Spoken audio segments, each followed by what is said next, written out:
All right, so this will be the third part of this little series creating this character. So I have him created, I added a few things. I also ultimately decided to give him 5 different head views. But now we take that character from Photoshop and we're going to bring him into Character Animator. So I'll start by importing him. As long as it's a PSD or Photoshop file, you'll be able to do that. I like to always begin creating my characters on an external hard drive. So I have all the assets created. And then from there, I will merge separate layers and I'll create a new file. I'll merge the important layers together and I will delete all the unnecessary miscellaneous garbage, such as, if you draw an object, you have, 5 to 6 layers on it. So I'll condense those to one, and then I'll bring that in. All right, so we ended up naming him Timothy. So we're importing him now. Another reason I like to keep this file on my main computer is so if I make changes later on, it's faster. And on top of that, every time I open up Character Animator, it doesn't have to search for the puppet. So we're going to go into, we're in record mode right now. So let's click, we have him highlighted. Let's add to new scene. I'm going to call this shorts, YouTube short 17, I think. It takes a second to load for that. It'll be interesting how fast this program is able to work with the live stream. But okay, so we have him in a new scene. Let's call this YouTube short 17. And you can see, because he is not programmed at all, that you just see all the layers at once and it looks kind of confusing. So a big thing with all of this is organizations. I have everything kind of condensed to specific folders. I have my different YouTube shorts in different folders. This is going to go into YouTube short 17 folder. So if I wanted to, I can't do anything with the character right now. Character Animator is a cool program. It's very basic and simple, but I think very efficient if you use it correctly, and it kind of suits what I need. I'm not trying to do anything crazy with the animation. I'm just trying to tell some basic stories through it. So here's the character. He can't do anything right now. It basically just looks like a mutant human being with extra hands and legs and crap like that. But if we go into here, we can start rigging him. So we'll go step by step with that. It's completely unrigged right now. So now this is called rig mode in Character Animator. I like having the body on top of the head. The way it works in Character Animator is whichever layer is on top comes in the front. So this way, if I move his hands in front of his face later, you'll still see his hands. If the head was on top of the body, then the hands would disappear. But I always kind of start these the same way. I start in the head. So we'll start by adding a head and body turner. And that's going to pick up the different face views. So right profile will be tagged right profile, right quarter is tagged right quarter, frontal, so on and so forth. And what that does is that allows the camera to pick up in real time with your head movements and coordinate appropriately. So if I'm facing this way, it's going to show the right profile. And if I turn this way, it'll show right quarter. And it's essentially replacing the head based on what the camera's picking up. So I think that's pretty cool. So I like to begin with my swap sets. Swap set is kind of the same idea of what I just said, but maybe you'll kind of pick this up as we go. So we're in the right profile. We'll go to the right eye.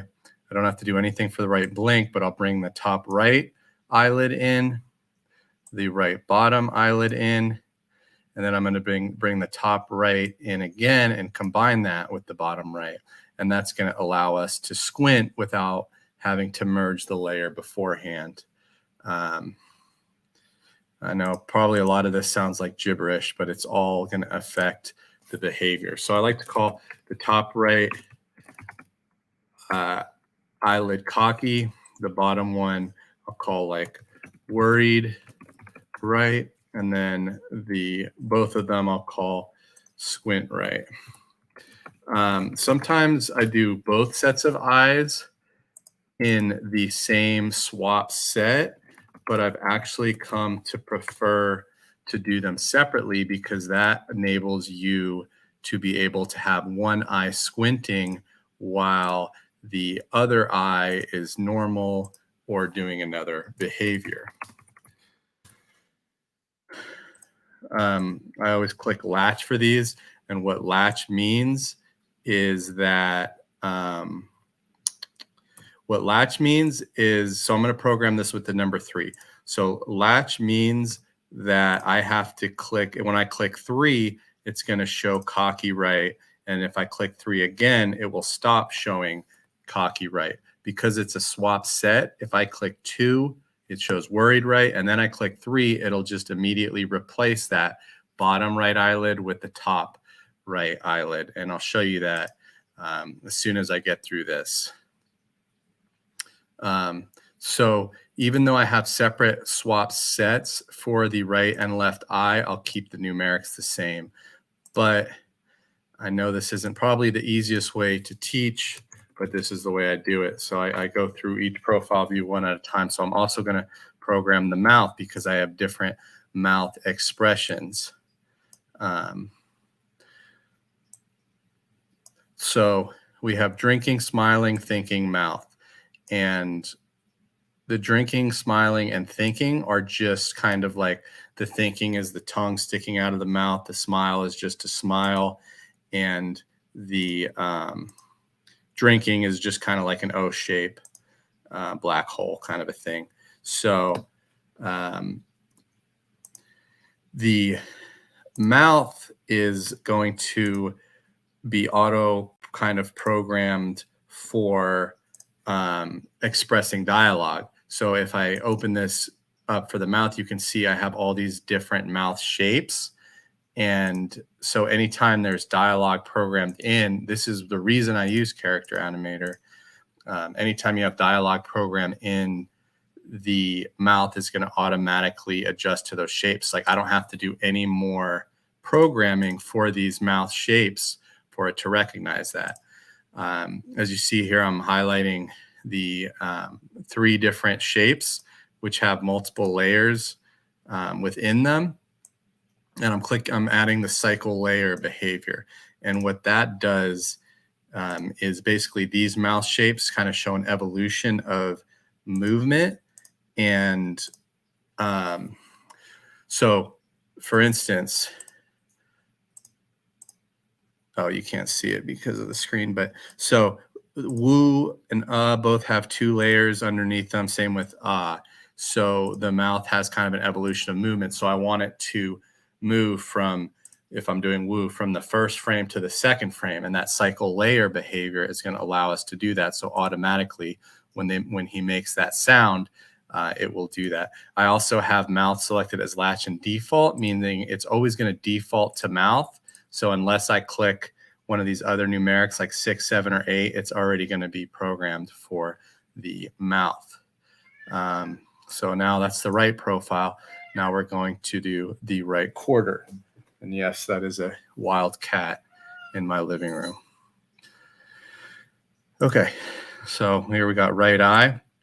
I don't have to create a new swap set. I'm just going to add these to the already programmed one. So I know top right eyelid is cocky right, right bottom eyelid is worried right.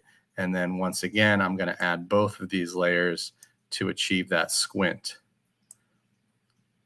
And I would love to show an example right now, but it just won't really do any good justice yet. All right, so now we get to start adding the left eye. The reason there was no left eye in the right profile is because it's a full profile turn and there is no left eye in that face shape. The blink is automatic. I don't have to do any programming for that. What that is just, you just label it blink, and every time you blink, the character will pick up on that and automatically replace the eye shape with the blink shape.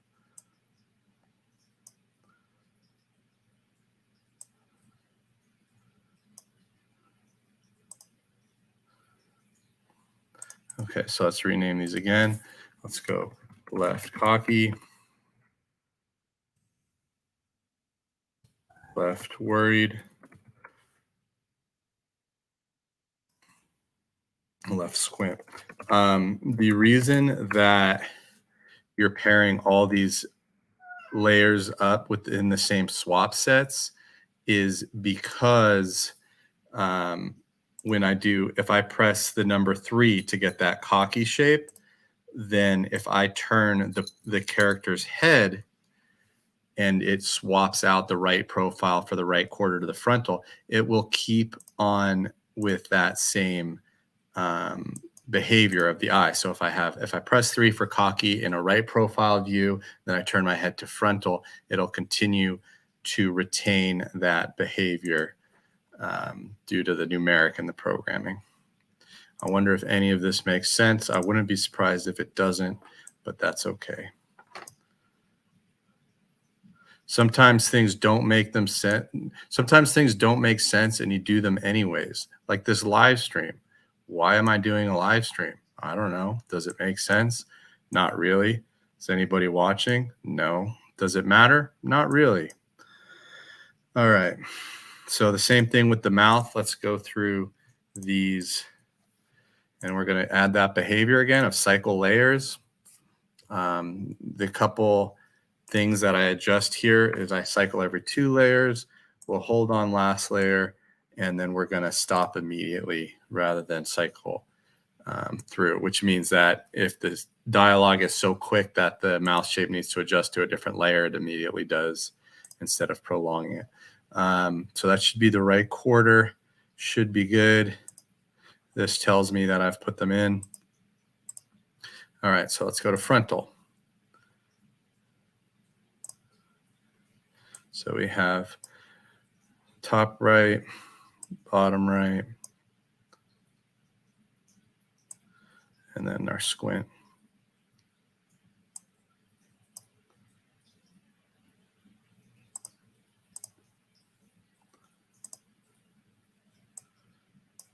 Same thing with the left.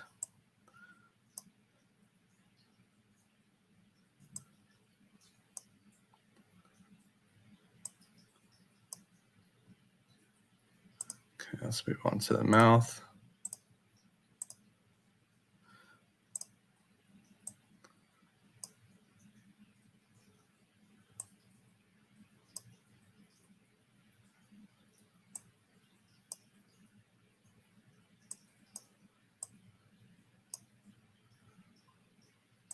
Let's add that behavior again to those mouth shapes with multiple layers, or multiple frames, I should say.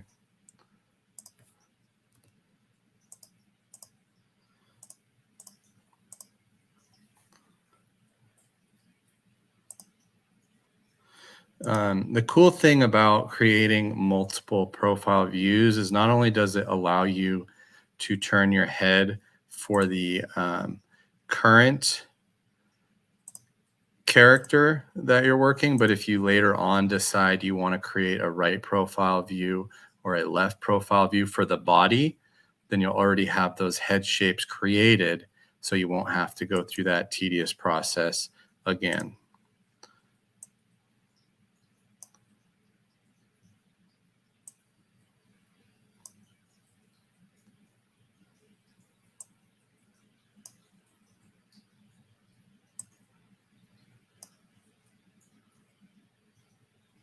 All right, right eye, good. Let's move to left eye. So if you can't see it, I'm pairing the, I'm just dragging over these layers into what's called a swap set. And what the swap set does is it basically says these layers replace each other and they won't be activated unless I press a key to activate them. So I'm pairing all these up. It shows you down below here all the layers that are paired up, and that will determine when I move my head that replacement will stay consistent. And I know that's probably so confusing until I show it, but let me just do all this before we get to that point.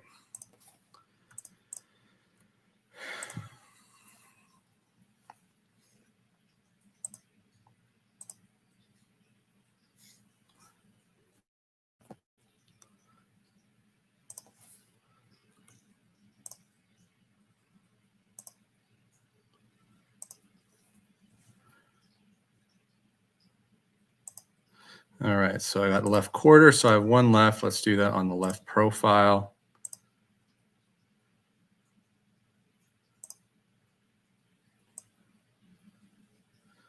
Oops. So you can see the left profile doesn't have a right eye because it's a profile view.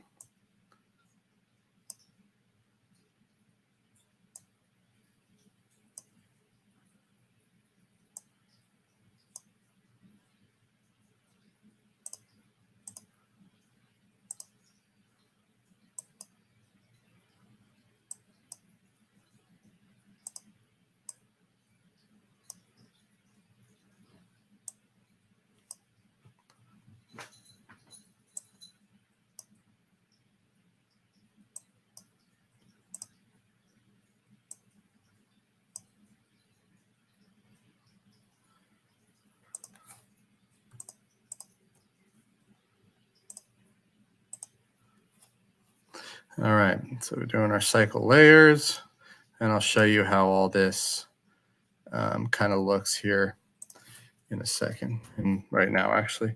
All right, so we basically have the head program, so we can go to record mode. So remember, I haven't done anything with the body yet, but now you have all those different profile views are gone. So it'll be interesting to see if this works because I'm already using the webcam for this live stream. But let's turn on the camera and the microphone. Okay, so you can see his face is talking. It looks like it's showing me the selected camera is unavailable. And I think that's just I know that's just because I'm live streaming, but you could see his mouth is moving in real time with the words I'm speaking. So that's a huge thing for me because it's a pain. I could never imagine having to animate every syllable of every word. Now for the swap sets, remember I did the eye. Actually, let's zoom in on him so you can see the face a little more. So let's change this scale to, it's probably too big, but we'll try it. We'll go to, there we go. All right, so you can see his face real good. So normally the head will move with the camera, but I just can't use the camera right now because I'm live streaming, but the swap sets should still work. So if I want to say he's kind of worried, I might just press that number 2. And if I was turning his head, it would stay consistently with those bottom eyelids. But let's say I don't want him to look sad, I want him to look cocky. So I press 3, and now I get those upper eyelids. But maybe instead of cocky, I want him to be suspicious. So I press 4 and I get that. But if maybe he's not speaking at the moment, and instead of having this neutral facial expression like this, I want him to be smiling. So if I want him to be smiling, I'm going to press 7. Now he's smiling. Or maybe he's drinking something. So I have 6.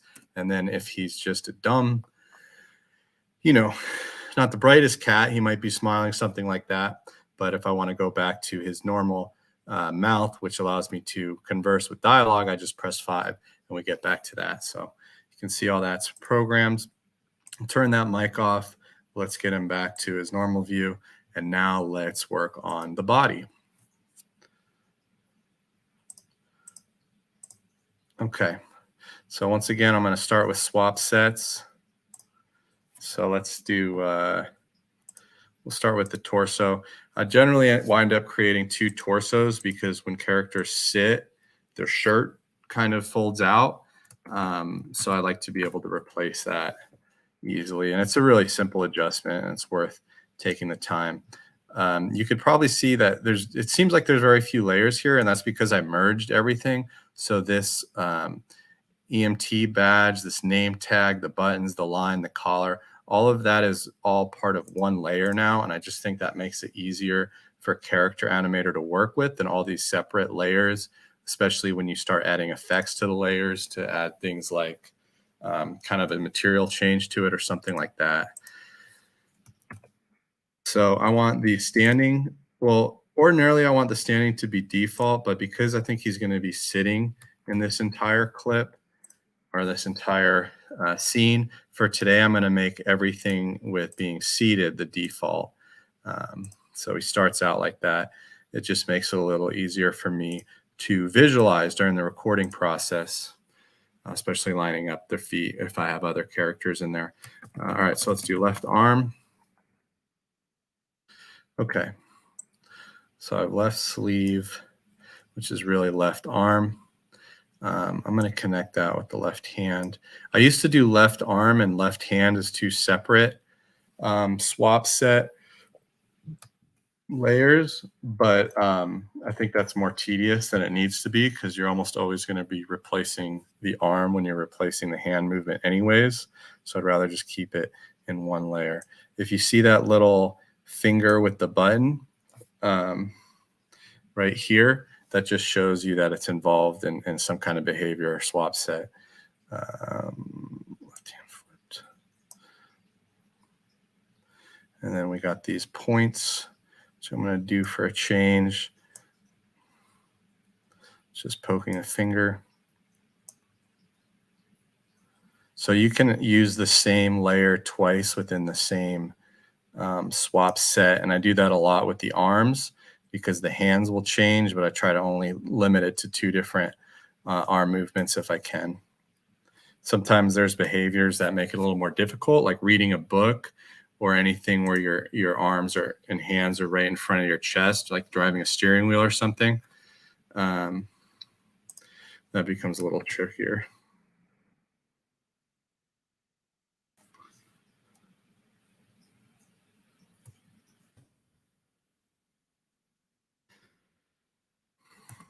So what I'm doing here is I'm adding, you add keys for the programming. So that, like I added for the point, I made it O if I want him to point his finger. And then if I want it to go reverse, it's P. And what that means is anytime I click the letter O on the keyboard, his hand shape is gonna naturally change into a point.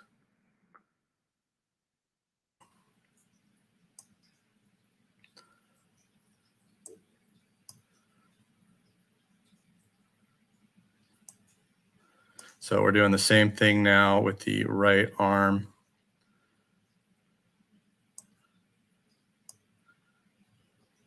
So some of like the fundamental stuff can be hard to kind of wrap your head around initially, but all like this is called a swap set, and all it really means is that these layers will replace each other. So that when I previously was showing like the real-time video of the character, you could see there that he had multiple arms and legs. So that right leg, whether it's bent or straight, is always going to always and only going to replace itself. The right leg will never replace the right arm. And it's the same thing with the with everything else. So when it's within its own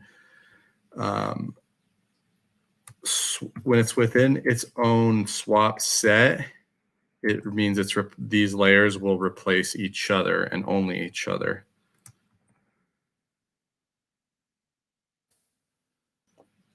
All right, and you can see I have everything included in a swap set. I have a default set. If you don't set a default, then when you start the scene with your character, he's all of a sudden going to have no arms or no legs, and you won't know why, and it's because you don't have a default layer set. All right, so we got right leg. All right, boot. And it's a pretty fast program once you kind of have it figured it out. And there are different kinks that you'll run into that are kind of annoying.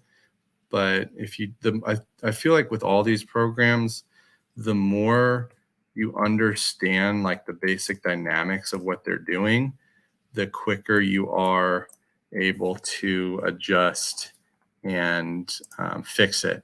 For instance, like the main principles behind character animator, I would say, are the replacement, the idea of replacement.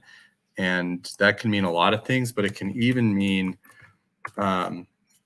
if I give him hair and I call it right profile hair, and all of a sudden I turn to the right and all I see is the hair, it's because the program is recognizing that hair as his face, or no, as his whole head instead of the rest of the group. So like labeling everything in this program is super important. And also understanding what is an independent layer and what is not. Anything with the crown means it's independent. So generally speaking, the group will be known as an independent layer, meaning it can move separate from the body, but the layers inside of that are not independent, because if they were, then they would move outside of the predetermined leg area. All right, so everything's programmed, I believe, with the swap set. So now we move on to programming the actual character movement. So let's start by giving him some limb IK. Set that to whatever parameters you're comfortable with. And then I'm going to make the dragger, which I haven't added yet, return to rest, meaning that if I'll program his hand in a second to be able to get dragged by my mouse, so it looks like his arm's moving, but I want it to return to its normal position following that. But now we get to do, I guess it's the fun part, but now we get to do the labeling of the body parts. So let's start by bringing this up. Oh, don't want to do that. Control Z is your best friend.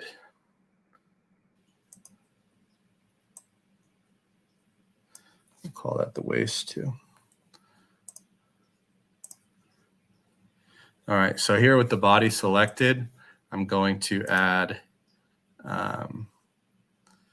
just some bullet points for where everything connects. We'll call this right shoulder. And you do have to do it this way. I shouldn't say it so nonchalantly. This is like, it's very specific in how you begin outlining and telling character animator where the body parts are.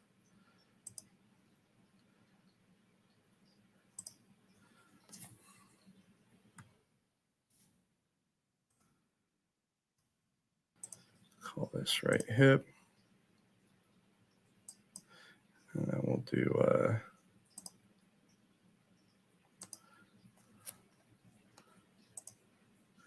left hip. And then you always want to, in a non-walking or non-profile character, you always want to pin the feet down, because that's essentially telling character animator where the ground is, so that when I'm not on live stream and I'm able to get the character to follow my positioning in real time and lean with me and move with me, it will know that these feet aren't supposed to be lifting up off the ground as I do that. So it kind of shows you where the ground floor is. So right now this wants to connect to the body, so it shows you that it's really not in position. Once that lights up green like that, it's in the right position. But now we got to add an elbow. So we're telling character animator this is where his left elbow is. And now with the hands, this is what I want to be movable. So not only am I going to label this left wrist, but I'm also going to tag it as a draggable layer. And then this little thing is basically saying this guy is not just made of gelatin. He does have bones in between his elbow and his wrist. Please don't make it behave like putty. All right, so left arm is programmed. Now we got the right arm. Let's tell it where the elbow is. So you saw that light up green. That means it's within the torso. I may have to adjust that a little later on, but we'll leave it for now.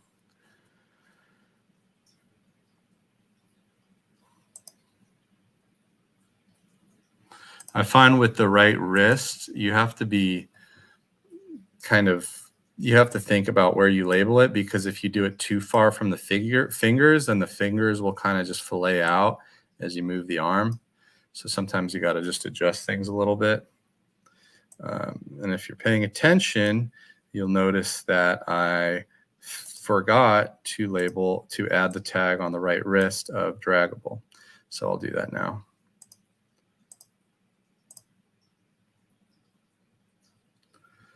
All right.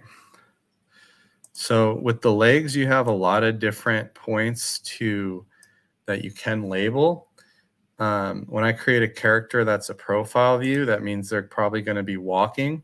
So for them, I will add a toe and a heel. But if they're not going to be walking like this guy, then all I add is an ankle.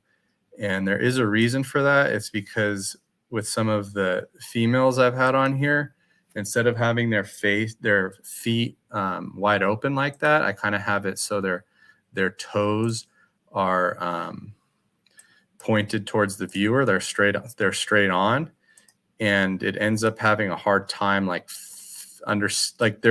the feet in Character Animator are kind of meant to be folded out open like this. So it just had a hard time figuring out how to balance the character, and it looked kind of funny. But when I removed that heel and toe, I didn't have that issue any longer. All right, now we just got right leg. I think we'll be good to kind of show some movement here in a second. So you see how that lit green? That means it's within the recognized torso area. So when I put this back into record mode here in a second, he should already be in a seated position. Just labeling that. I'm just tagging. So I'm just tagging everything right now, so Character Animator has an idea of how this character is built.